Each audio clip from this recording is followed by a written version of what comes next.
Hello hi ಗೆಳೆಯರೇ, ನಮಸ್ತೆ. ನೋಡ್ರಿ, ನನ್ನ ಮಕ್ಕಳು ಹೋಮ್ವರ್ಕ್ ಮಾಡ್ತಾಯಿದ್ದಾರೆ ನೋಡ್ರಿ. ಏ ನೋಡ್ರಿ, ನನ್ನ ಮಗ ಹೋಮ್ವರ್ಕ್ ಮಾಡ್ಕೊಂತೀನಪ್ಪ ಅಂತೇಳಿ ನನ್ನ ಮಗ ನೋಡ್ರಿ ಮಾಡ್ತಾ ಇರೋದು ನೋಡ್ರಿ. ಸ್ಕೆಚ್ಚು ಬುಕ್ಕ ತೊಗೊಂಡು ನೋಡ್ರಿ ನನ್ನ ಮಗ ಡ್ರಾಯಿಂಗ್ ಮಾಡ್ತಾ ಇರೋದು ನೋಡ್ರಿ. ಇವ್ನು ಮೂರನೇವನು, ಇವನು ಭಾಳ ಕಿಲಾಡಿ ನನ್ನ ಮಗ. ಇವನು ನಾನು ಡ್ರಾಯಿಂಗ್ ಇಳಿಸ್ತಾ ಇದ್ದೆ ಚಿಕ್ಕವನು ಇರ್ಬೇಕಾರೆ. ನೋಡ್ರಿ ಯಾವ ರೀತಿ ಡ್ರಾಯಿಂಗ್ ಮಾಡ್ಯಾನ ನೋಡ್ರಿ. ಈಗ ಇವನೇ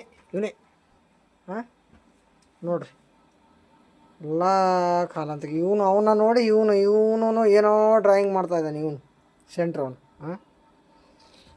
ಮಕ್ಕಳಿಗೆ ಈ ರೀತಿ ಸ್ವಲ್ಪ ಇಂಟ್ರೆಸ್ಟ್ ಇದ್ದ ಕಡೆ ಸ್ವಲ್ಪ ಗಮನ ಕೊಡ್ಬೇಕು ನಾವು, ತಂದೆ ತಾಯಿ ಆದವರು. ನೋಡೋಣ, ಇವತ್ತು ಬಿದ್ದಿದೆ ನನ್ನ ಕಣ್ಣಿಗೆ, ಏನು ಮಾಡ್ತಾರೋ ಮುಂದೆ ನೋಡೋಣ. ದಯವಿಟ್ಟು ನಮ್ಮ ಚಾನಲನ್ನು ಸಬ್ಸ್ಕ್ರೈಬ್ ಮಾಡಿ, ಒಂದು ಲೈಕ್ ಕೊಡಿ, ಹಾಗೂ ಶೇರ್ ಮಾಡಿ.